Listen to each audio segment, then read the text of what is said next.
Hey everybody, welcome back to another episode of Jolly SEO's TLDR. Today we are joined by Roberta Perry, the author of The Power of Free Publicity and the owner, actually, that started this all, right? Can you introduce first your company that started this all and then how Sure. this So you segued get a in? little behind me. I'll go up a little. Skincare Yeah, product. Yeah, ScrubzBody skincare products. So I started in 2006, basically on a wing, a prayer, and a dime. And it was, craft fairs and holiday boutiques and, just a lot of, and we were going to kind of do wholesale. And, I was just like, I didn't even know what to do. And my late sister had joined me and we were trying to figuring out a little bit. But and I'll backtrack, but 2002, I met a man named Jeff Crilly. And because I had a business in Dallas, Texas at the time that I was going back and forth from New York. And he spoke at one of the things we were doing, like adult education and stuff. And he wrote a book on free publicity. And I was enamored with it because I was trying to get publicity from, for our business then. So picked his brains, had the greatest lunch with the guy, and two true key takeaways, because he was a reporter who then became a PR guy, and his people approach me all the time and they don't thank me and they don't, they expect, yeah. and they don't build relationship. So it was just stuck in my head from 2002. Started this business in 2006, and as I'm starting to build and grow, I'm like, I need to get some publicity for my business. And I went back and I reread his book, and I realized that between then and when I started, that a service had been started at the time. It was called HARO. It's since closed, by Peter Shankman. It was a Facebook group, and I found it because I Googled Jeff Crilly and the free publicity, and boom, HARO. I was like, so I have known and used services, the query services, pretty much since 2006, 2007. So I started following Peter, et cetera, et cetera. Cut to, in the beginning, I was so bad at it. I was just like, I didn't know what to do. But you hone your craft. You slowly put it together and put the pieces together. And like, I remember after submitting, I don't know, 20, one got picked up and I was just like, but it was just this sort of great feeling, incredible. But at the same time, there's a local newspaper. I live on Long Island in New York called Newsday. And it was such a fabulous opportunity. So that meeting people, like I would go to small business, so I had this little thing. But when I answered, it was actually, it was, I sent a letter to a reporter. It was something that she wrote about small business. And she emailed me back. And she was like, to thank me for, for thanking her. But I said, if you have any questions that possibly need answering in this field or that, reach out. And it took a while, but at one point she did. She was doing something on packaging. And do you have a purchase in bulk? I don't even remember specifically, but okay, And then what I remember Jeff had said is show up for them. They need as much information as possible. They want to do it fast, etc. So that started making me realize that as I was answering the queries, even from the services, maybe I can give more. I think I was originally giving less, just a quickie kind of sassy answer, but not a real meaty answer that they need. So that, and then I started getting picked up a little bit more. But at the same time, I would like email this particular reporter and send her my friend's name. I think she might be good for your story. Building that and still saying, but if there's anything you need from me, do that. Doing a demonstration one time at a supermarket. I met someone who turned out to be a reporter for the same paper, but a lifestyle reporter. Was writing a story on pumpkin scrub. I have one. So well, 10 years later, she was doing another article on pumpkin, and I guess she couldn't do it year after year after year, but well, there it was again. And she's like, I kind of remember that so there I was picked up again. And then, but I think 5 years after that, she had done one on peppermint. And so I was like, oh, I have a peppermint scrub. So if you show up for the reporters, for the writers, for the journalists, they're going to show up for you. So I really kind of found that the query services are amazing, because especially even if I finish my basic work for the day, I'm like, I can always go and see if, they're looking for something. So it's something you can always be proactive in. But I cannot stress, and truly that shout out to Jeff, is the building of relationships with the people who are doing the writing is number one, truly number one. I'm really excited for us to meet because Although And we're just meeting here on this, everything you just said about relationship building, I want to dive into further. And I'm also excited because I don't know if you know this, a lot of business owners like you struggle to do this themselves. And they struggle on a few different things, really. We're a service provider, but not every business can afford a service provider. But what I love about this tactic is it's so accessible to anybody to do. And so I really love one particular thing I'm really curious your take on. A lot of businesses are niche, like yours. And what's your take? Do you comment only on skincare, or do you see topics that you're like, well, as a great. human, I know about this topic, or as a business owner, I know about this topic. It's not only skincare I know about. I love that question. Let me see. What chapter is that? What to write about? Boom, in this book. This book came about from just that. I belong to an incredible business group, Indie Business Network, and we had a trip. And so she's like, would you speak on that? And so as I'm Yeah. forming this outline, it was popping up. And two of the people in that lecture that day, that's a book. Then that person who led that conference, she reached out to me, I don't know, 2 months later. So I was putting it, and she's like, I know this other woman. I belong to another group, and she's doing a conference in Cincinnati in the fall. So it was maybe 5 months. Would you consider speaking at that? And I was like, ooh, if I could have my book done, my that. I mean, it was Yeah, yeah, yeah. so completely out of left field, but I had the notes. And so I just had to expand on them. And I had some visuals that, and so on and so forth. So that was it. So literally it's in there. Absolutely fabulous question. And the truth is that if you have a life, you have experience in way more than just your niche. And so I will answer questions on small business in particular, customer service, on obviously on skincare, on self-care, on taking care of nutritional needs that then of course can do that. Family things. I hiked Mount Kilimanjaro with my siblings many Yeah. years ago, and some reporter was looking for, have you ever done any crazy adventure? You It's all these amazing ways to build links to your business, links to yourself, which builds credibility for your business because they see you and the human behind the brand, which I think especially in today's, noisy kind of craziness where you don't know where to look and there's so much being bombarded, that if you have that personal brand recognition along with your brand, especially in something like my business, I think that's what is the key. So if it can flesh me out Yeah. to anyone reading, yes. And another point that I make in the book, and I'll make here, is if you have been doing something for, I guess, use 6 months, you have experience to tell the person who's only just starting. If you're doing it for a year, you can tell them, and so on and so on. If you can prevent someone from making a mistake, you know what I mean? It's that little something, that little tidbit, that little extra, I don't know, during COVID, what was some of your extra marketing techniques that, made you, oh, okay, well, I donated to area hospitals and I posted about it on social media. I'm not saying, was it self-serving? Okay. Was it marketing? Was it doing something good? Yes, but it gave me, when no one was showing up at my shop, it gave me content. It gave me purpose to come in. It gave me, so I didn't just do it in a vacuum because people sent me pictures of them getting the stuff. So I got to post it. I got to say it. So when a query came up, I had the receipts. Yeah. So stuff like that. So it all, I believe, especially in a small business, it goes so much of hand in hand of making people see who you are Yeah, and lending credibility. it's a shame. A lot of people, first of all, struggle with imposter syndrome, right? So I really love what you said. Just you can be authentic about your experience, and people want to hear that. They want to hear you, who you are authentically. They're not just looking for, I've built a business to $100 million every time. That's not always what they're looking for. But I really wanted to hear about Scrubs and your experience because I can remember distinctly one woman, it's a classic example, but not everyone has your understanding. They just see their niche business, and this was a thank you cards business.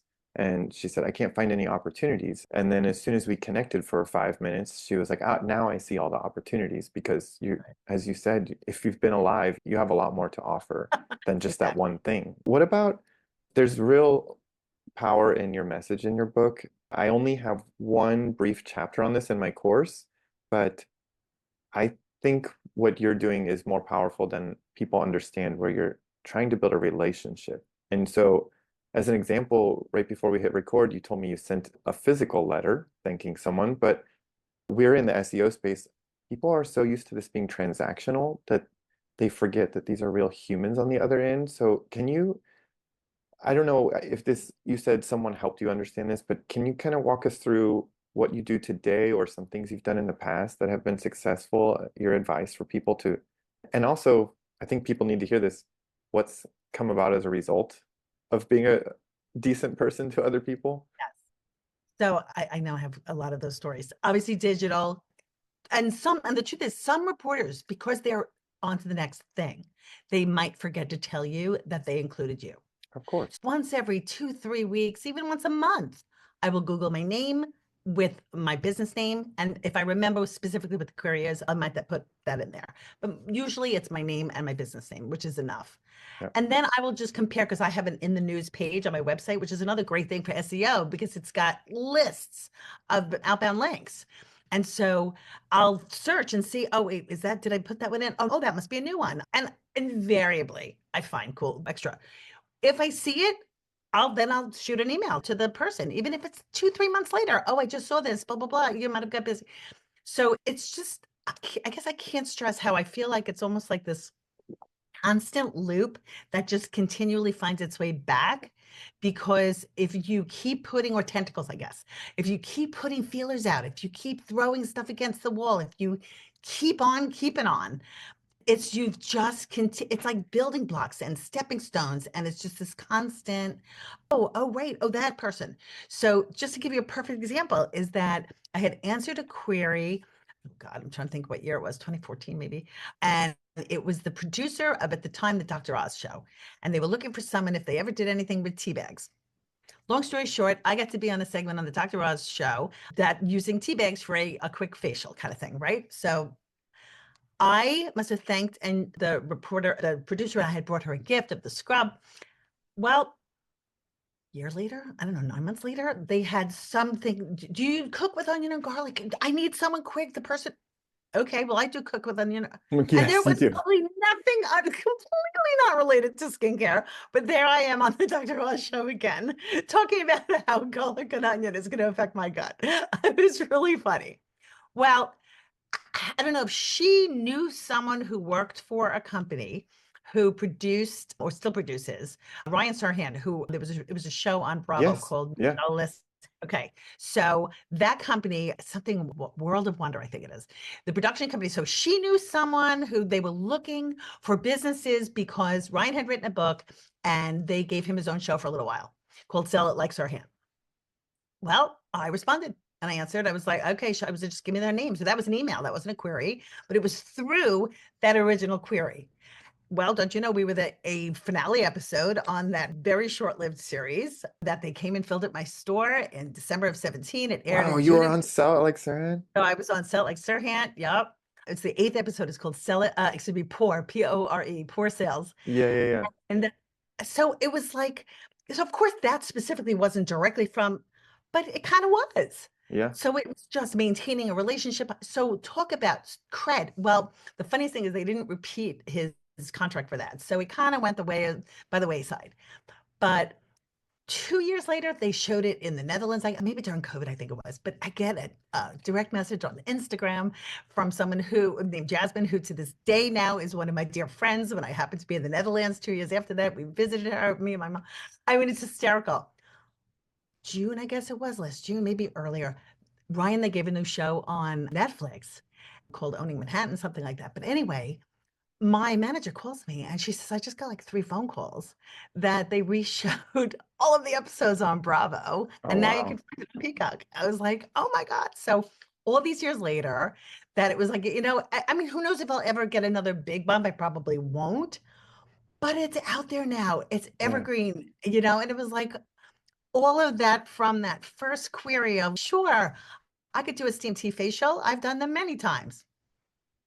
It's really interesting you say another big bump. It's kind of like residuals or something like that, or dividends in an investment you put in. I Yeah. mean, this is, like I said, I'm very excited and it makes me a little sad because I don't know how much you dwell in our SEO space, but I think people really need to reconsider how their priorities when they do outreach. They are so used to paying for placements that they don't understand that the person on the other end is working, doing their own thing, the value exchange, they don't quite get it. And I wish that they, first of all, if they could get your book and read it directly from you, but I just wish they could hear this segment and understand what you're saying. You weren't doing this to get that second and third and fourth win, right? This is what happens when you genuinely are kind and grateful.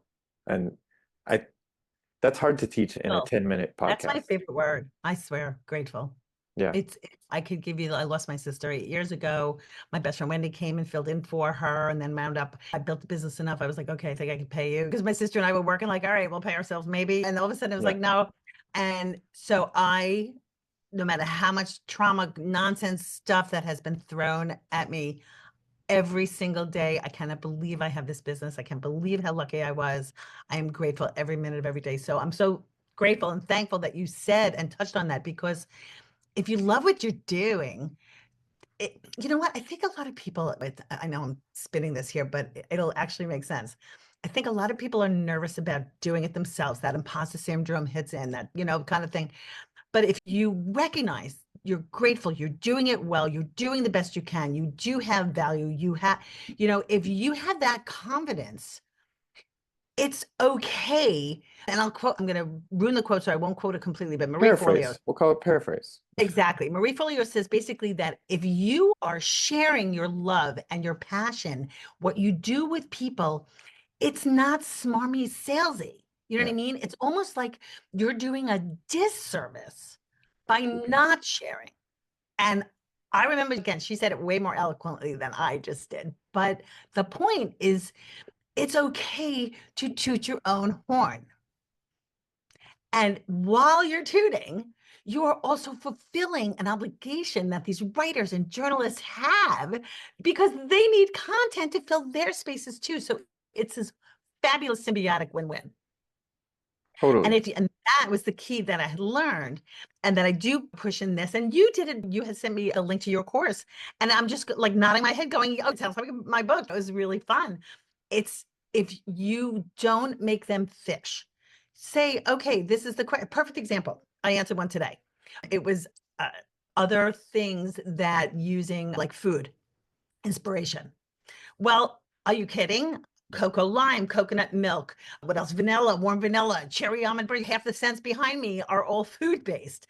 I did a favor for my daughter's wedding. She's a pastry chef. Okay, mom, I'm doing vanilla and almond cake with raspberry. So the favor that I made for everyone, I called it raspberry wedding cake. I sold it at the store for a month too, but it was perfect. And it was so food inspired, rather than just be like, oh yeah, that's such a good idea. Oh, I gave my daughter's wedding. I gave like a fun story. I might not get picked, but I have a better chance by having given a little flourish to just the one liner, because I made it as easy as possible for the writer to just copy and paste. Yeah. That to me is a really good trick for anyone who's nervous, is give more. You're not giving away your secrets. I'm not telling my recipe. I even mentioned my scents. You could read it on the website, like, oh, you're telling them it's tangerine and grapefruit lemon. Okay. You know what I mean? So share more. It's that they're not stealing it. They're excited to have that extra information. It's hard for me to want to end this because we like to keep it to 20 minutes, but I have to ask you because this is where I really got my start is on this kind of tools that you talk about using. And so I'm curious, since you are still actively using them today, what's your favorite platform that you are using? And they all have their flaws, they all have their benefits, but you as your own business owner, although you're an expert at outreach now, like what do you prefer to use today? So today, well, as we mentioned before, HARO, when it was purchased by Cision, the whole thing just, I used it until they shut down. In fact, I rewrote the book, switching it, and then all of a Yeah. sudden they shut down, so I had to rewrite the Oh book again. no. But luckily, I have a relationship with Peter Shankman, that when I saw that he was creating Source of Sources and it was going to be basically like the old HARO, I was like, oh, psych. So I had him kind of come back and give me another conversation based on this one. But in the meantime, like, there's Source Bottle, but that's mostly Australia, but Yeah. occasionally, and New Zealand, that area. But occasionally there'll be one that I'll throw in. That's right. Quoted, it's QWOTED. Yeah. That sort of mostly UK, but same thing. It'll say an American thing. So I will use those two, not as often. So I even, because they're so sort of more centered there, I never even signed up for the paid at all. It's Okay, just that a was free. my question because quoted's pretty Yeah, no, pricey, but I don't you're on think we free. have to. Yeah. Yeah. Same thing. Featured, I might pay for. I'm debating, but I kind of don't have to because of source of sources. So, It's enough but to keep you busy. featured, I'm actually, I will give them a real shout out because it's super clean format. I do that. You'll get an email from them that tells you if your article was picked up. I had never used it before, and I've been very happy, and I've been actually very successful. I've been picked up like 6 times already, and I've Yeah. only been using it since I rewrote the book. So yeah, 6 months, 8 months, that's it. And then there's source of sources, which I check every day, twice a day. I answered one today. As you mentioned before, there's going to be plenty of times that there's like, no, no, no, no, no, no, no. Yeah. Okay, boom. You know what I mean? So in bed, like my favorite time in the morning is, Just 6 to 7:30 when I'm reading. And I'm like, oh, that's one less thing I have to do today. It's cute. But if it's something I think I might do, I'll just save the email. So when I get to work, I'll just click on it. yeah. So I make it a game. You know what I mean? It's like, okay, so this Yep. pocket is time so I'll either do it at a specific time, or like if I have to take care of something prior, I'll take care of that. And then I'm like, oh, I'll eat lunch and answer the SOS queries. Making time to promote myself, making time to promote my business, as long as I'm doing it in a kind of fun, and you get fun and sneaky and snarky, and and I'll really stress, because I didn't have to respond to this years ago when I wrote it. Do not have Chat GPT write your answer, It's or just too any obvious. I think people don't understand how obvious it is when you're on so the other end. obvious. Yeah. Yes. Of course, I use it on occasion, but I will take a chunky, meaty something and I'll say, okay, can you add a little more friendly tone to it or whatever? And then I'll edit that before I'll ever, and You that's not have even to. for answering queries. That's really more for a blog post or for an email. Yeah. You are answering a query, be authentic, give yourself. It's not that long. If they come back with something else, maybe you can tweak it if you want, but really right from the heart. And the truth is, most people aren't reading at this sounds, how can I say this? They're not reading at this crazy high level. They want it in tiny little digestible chunks.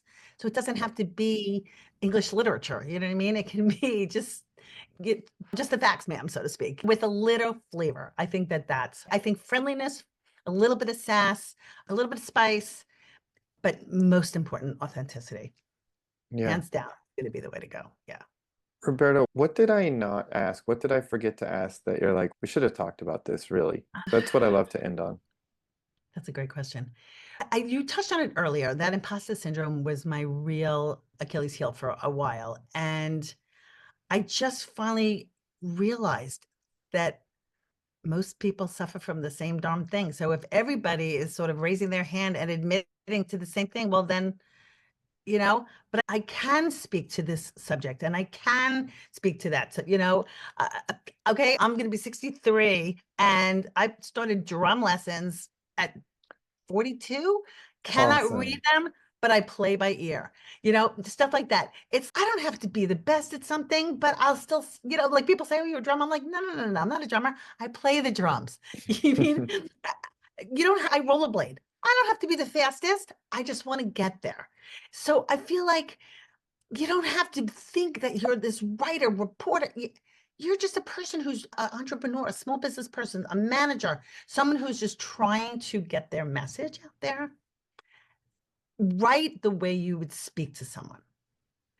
So I just go back to, you are not an imposter if you're authentically doing a job that you believe you are bringing value to and service to people, and you're honest. I mean, customer service is my number one thing, and I can't stress that enough. So respect your customers. Like, each one is just the last one and the only one that you have, because someday that might be the truth. So I really say, look yourself in the mirror, say to yourself, you are not an imposter. You are someone who is learning every day. My joke is, because I listen to a lot of podcasts, I want to be the dumbest one in the room. I just want to sit back and learn and listen. You're not an imposter. You're just a person who has 6 months experience or 8 months experience or 12 months experience or 18 years experience, but someone has 25 years experience. So I'm still learning from those mentors every single day. So that's the thing I really want to say is kick that imposter out, look yourself in the mirror, and remember that you have so much value and so much to add. That is just perfect. I mean, I learned a ton from you here, and I hope everyone else listening has. I hate that we call this TLDR. The idea is to keep it short. I think we'll have to end it here. Where could people find you, find your book? I think there's so much more they can learn from you, and I Oh, hope they here, I'll follow hold it up through. again one more time. So Yeah, it's the exactly. power of free publicity, how to build relationships and get press without a PR firm. So Amazon is basically, that's usually the one that print on demand or whatever, but this book is a Kindle book as well. I do have fun other books there, journals. I'm doing an ABC book.